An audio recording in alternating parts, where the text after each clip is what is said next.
Hello प्यारे बच्चों, नमस्कार। आज का वीडियो कक्षा 9th में गणित पढ़ने वाले छात्रों के लिए है। इसमें आज हम हीरोन का सूत्र चैप्टर को हम जो है पढ़ाएंगे और पहले जो है हम इसके सूत्र को बताएंगे। इस चैप्टर में जो सूत्र प्रयोग किए जाएंगे उनको हम आपको अच्छे प्रकार से समझाएंगे और 101% समझ में आएगा, उसमें कोई दिक्कत नहीं है।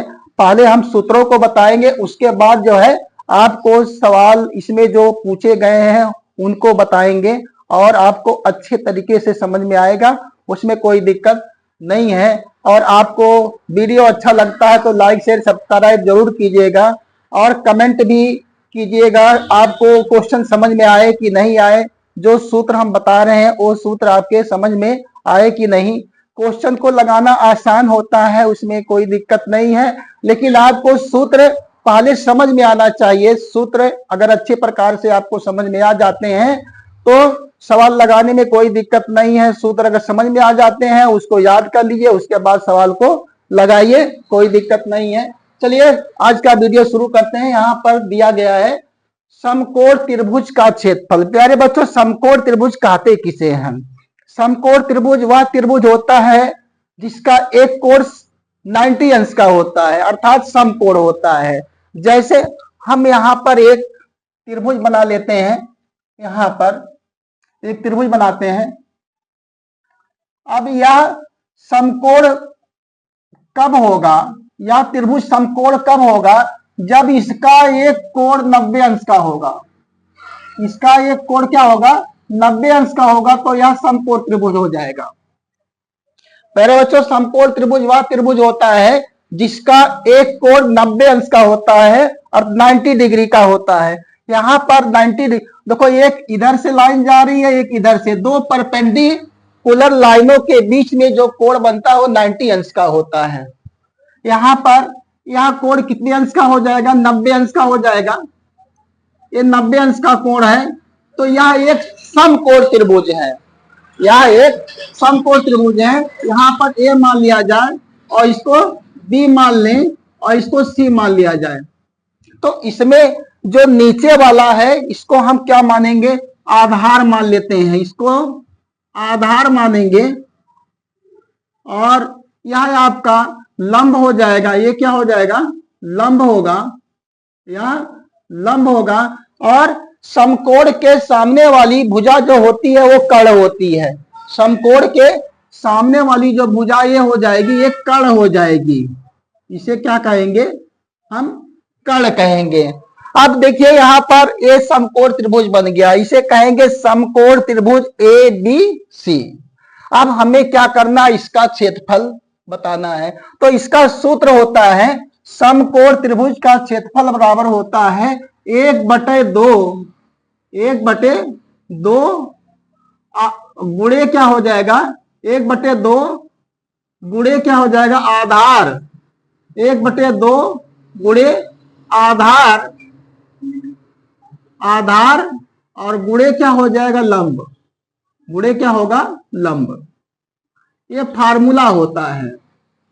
1/2 आधार गुणे लंब कर दीजिए, या 1/2 गुणे आधार गुणे लंब करेंगे, उससे कोई दिक्कत नहीं है। यह आपका सूत्र होता है 1/2 गुणे आधार गुणे लंब।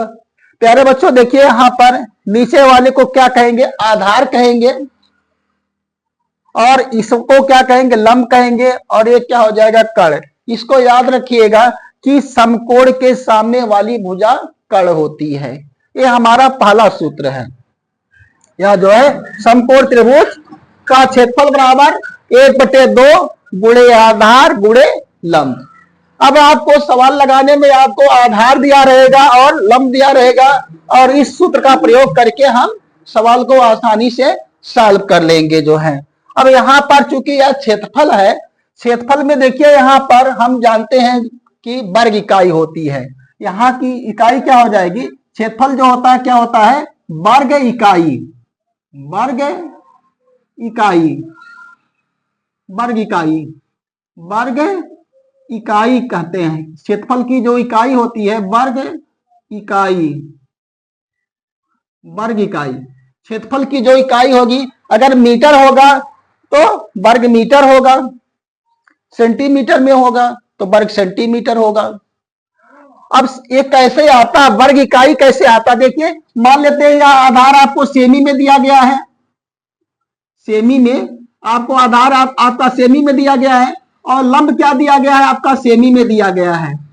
जब सेमी का सेमी में गुणा करेंगे तो यहाँ क्या होगा, सेमी स्क्वायर होगा, ये क्या मिलेगा सेमी स्क्वायर होगा। इसी को आप ये जो 2 का लिखा गया है उसको वर्ग सेमी कहते हैं, इसको क्या हो जाएगा वर्ग सेमी, या वर्ग सेमी कहिए या सेमी स्क्वायर कर दीजिए, दोनों एक ही चीज है यहाँ पर। अर्थात जो है जो क्षेत्रफल होता है, कोई भी क्षेत्रफल आपको मिलेगा उसका जो इकाई होती है वर्ग सेमी होगा या वर्ग मीटर होगा या वर्ग किलोमीटर होगा, जो भी दिया रहेगा उसकी इकाई वर्ग रहेगी यहाँ पर। अब यहाँ पर देखिए पाइथागोरस, नेक्स्ट सूत्र हमारा क्या है, पाइथागोरस प्रमेय। देखिए पाइथागोरस प्रमेय भी आपका समकोण त्रिभुज पर आधारित होता है, समकोण त्रिभुज पर आधारित होता है। तो यहाँ ये बना हुआ है समकोण त्रिभुज, तो इसमें क्या होता है कर्ण जो होता है कर्ण, तो कर्ण पर बना वर्ग शेष 2 भुजाओं पर बने वर्गों के योग के बराबर होता है। कर्ण पर बना वर्ग किसी त्रिभुज में, इसका जो प्रमेय होगा किसी समकोण त्रिभुज में, समकोण त्रिभुज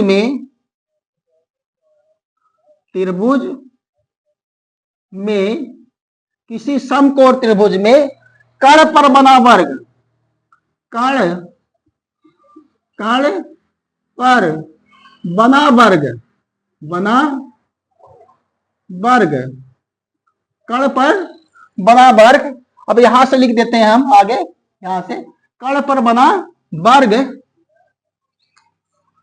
शेष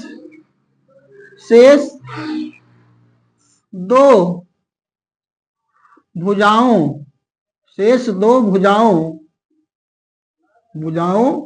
पर बने वर्गों के योग के बराबर होता, वर्गों के योग के बराबर होता है, के बराबर होता है। अब देखो ये शाब्दिक रूप से इसका प्रमेय है, पाइथागोरस शाब्दिक रूप से यही है, किसी समकोण त्रिभुज में कर्ण पर बना वर्ग शेष 2 भुजाओं पर बने वर्गों के योग के बराबर होता है। तो यहां पर इसका जब वर्ग किया जाए तो यह किसके बराबर होगा, आधार के वर्ग और लंब के बराबर हो, लंब के वर्ग के दोनों के योग के बराबर हो जाएगा। तो इसका सूत्र बन जाता है कि यहां पर हो क्या हो जाएगा, कर्ण पर वर्ग, कर्ण का वर्ग बराबर क्या हो जाएगा, आधार का वर्ग, आधार का वर्ग प्लस क्या हो जाएगा, ये लंब का वर्ग,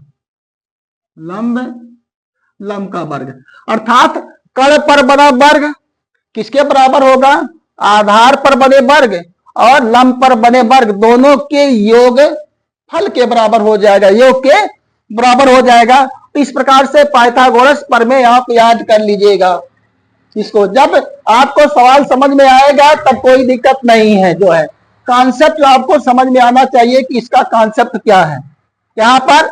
तो आपको याद होना चाहिए कि कर्ण पर बना वर्ग आधार पर बने वर्ग और लंब पर बने वर्ग के योग के बराबर होता है। अब यहां से आपको क्वेश्चन में क्या दिया रहेगा, इन दोनों में से कोई एक दिया रहेगा, यहाँ पर दो, यहाँ जो 3 दिया गया है इसमें तीनों में से आपको 2 चीजें दी रहेंगी और एक चीज आपको निकालना रहेगा। आपको अगर कर्ण और आधार दिया गया तो समझिए लंब ज्ञात करना है, और आधार और लंब दिया गया तो कर्ण ज्ञात करना है, और यदि लंब आधार और कर्ण दिया गया तो लंब ज्ञात करना है, लंब और कर्ण दिया गया आधार ज्ञात करना है, आधार और लंब दिया गया तो कर्ण ज्ञात कर सकते हैं। इन तीनों में से किसी जो दो दिया रहेगा और आपको एक कोई ज्ञात करना होगा, ज्ञात करके आप आसानी से हल कर सकते हैं। अब नेक्स्ट है हमारा क्या, समबाहु त्रिभुज का क्षेत्रफल। देखिए प्यारे बच्चों, समबाहु त्रिभुज वह होता है जिसकी तीनों भुजाएं क्या होती हैं, बराबर होती हैं। वह त्रिभुज जिसकी तीनों भुजाएं बराबर होती हैं उसे हम कहते हैं समबाहु त्रिभुज। समबाहु त्रिभुज, चलिए यहां एक बना लेते हैं हम ऐसा त्रिभुज। समबाहु त्रिभुज में क्या होता है, उसका प्रत्येक कोण 60 अंश का होता है। प्रत्येक कोण क्या होता है, 60 अंश का होता है, और उसकी तीनों भुजाएं क्या होती हैं, बराबर होती हैं। उसमें तीन भुजाएं बराबर होती हैं। तो मान लीजिए यहां पर आपको, यहां पर ए है, ए बी और यहां पर सी।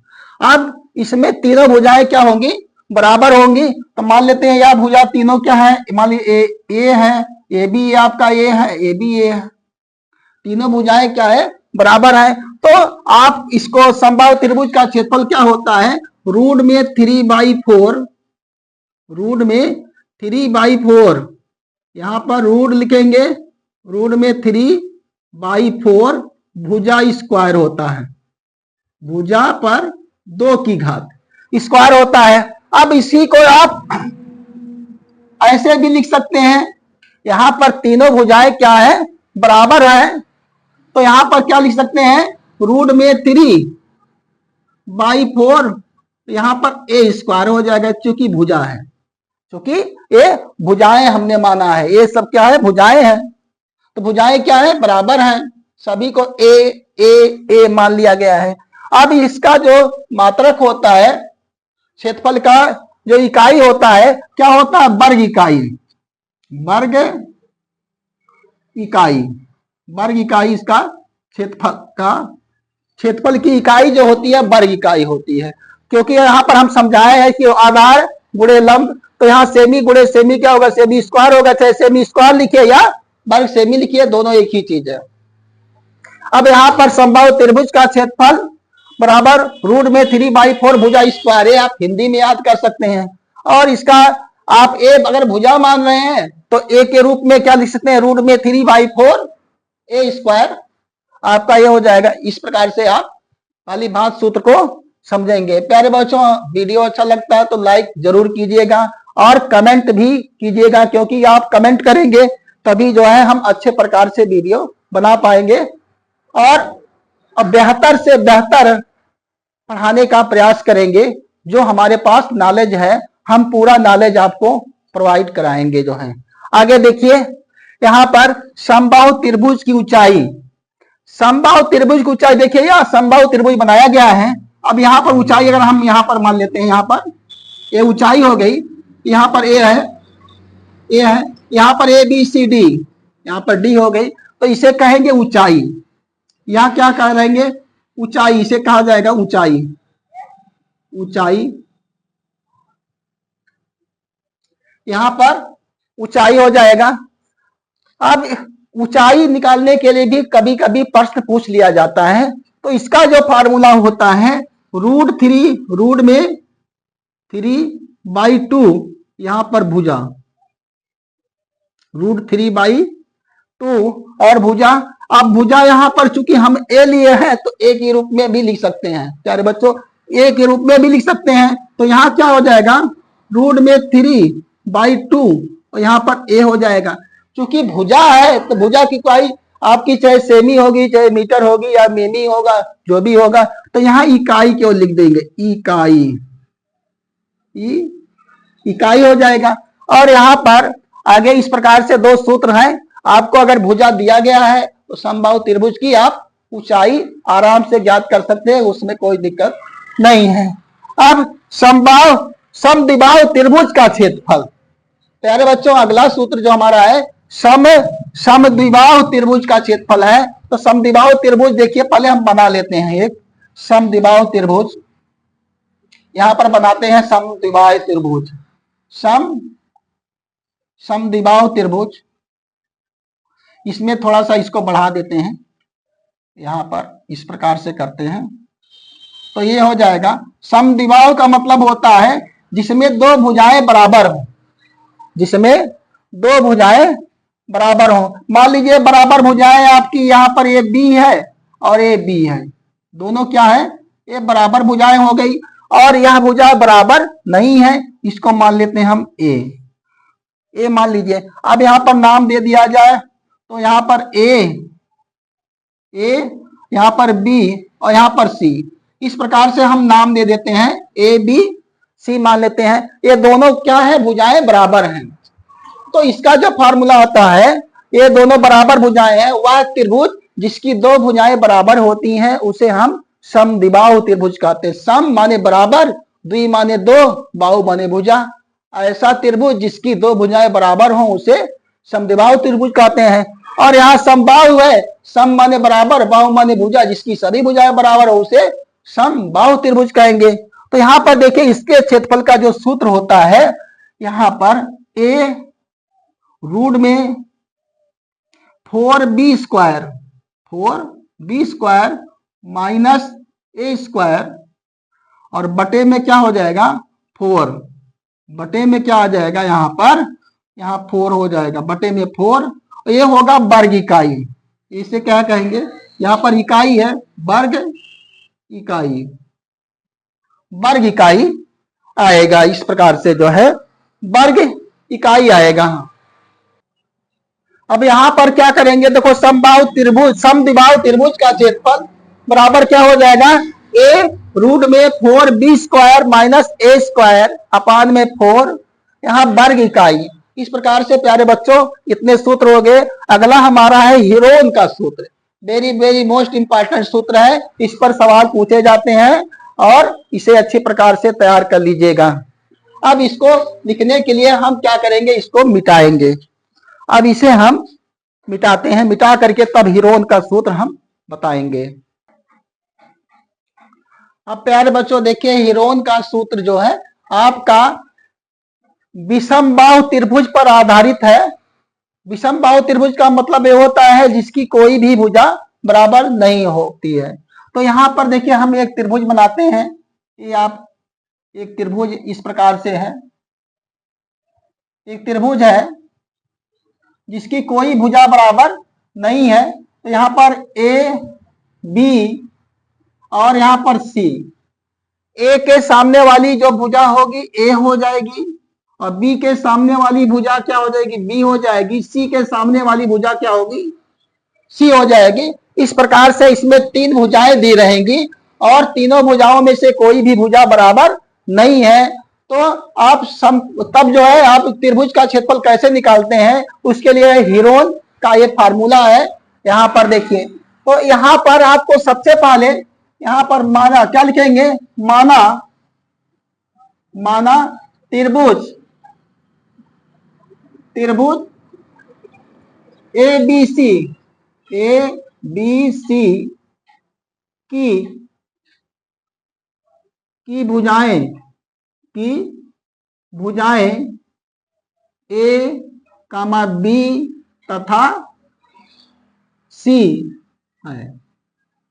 इस त्रिभुज की भुजाएं क्या है, ए बी सी है। अब इसमें इसके सूत्र में आपको सबसे पहले क्या निकालना होता है, यश निकालेंगे। तो यश बराबर क्या होता है, यश बराबर होता है, यश हम सही ढंग से इससे लिखते हैं यहां पर इस प्रकार से, यश बराबर होगा ए प्लस बी प्लस सी, बटे में क्या होता है 2। इसे कहा जाता है अर्ध परिमाप। जहां यश क्या है, अर्ध परिमाप है। जहां यश त्रिभुज का अर्ध परिमाप है, अर्ध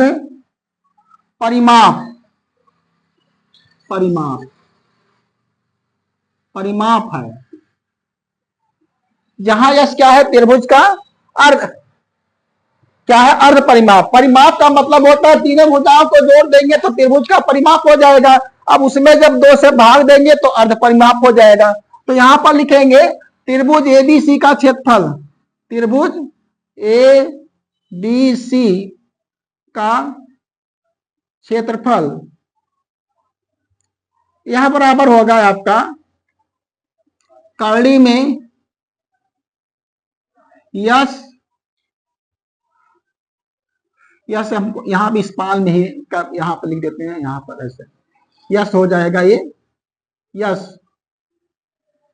तो यहाँ पर S S minus A, S minus A, S minus B, और यहां पर यस माइनस सी। यही फार्मूला है, S S minus A, S minus B, S minus C. S क्या है? क्या है? त्रिभुज का अर्ध परिमाप है। जहां यस बराबर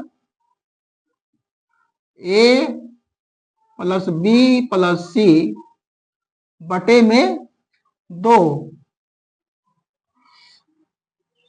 जहां यस बराबर ए प्लस बी प्लस सी बटे में 2। तो यह त्रिभुज बहुत इंपॉर्टेंट सूत्र है। यह जो है अक्सर जो है पूछा जाता है, इस पर आधारित सवाल पूछे जाते हैं, तो इसे आप अच्छे तरीके से तैयार कर लेंगे यह त्रिभुज का। तो आज का वीडियो यहीं तक रखते हैं। आज आपको जो है हमने त्रिभुज के क्षेत्रफल के बारे में बताया है, जितने प्रकार के होते हैं उतने प्रकार बताया है। और यदि आपको वीडियो अच्छा लगता है लाइक सब्सक्राइब जरूर कीजिएगा और कमेंट भी कीजिएगा कि आपको सूत्र ये समझ में आए हैं कि नहीं आए हैं। अगर आपको सूत्र समझ में आएंगे तो सवाल लगाने में कोई दिक्कत नहीं है। इसी के साथ नमस्कार, जय हिंद, जय भारत।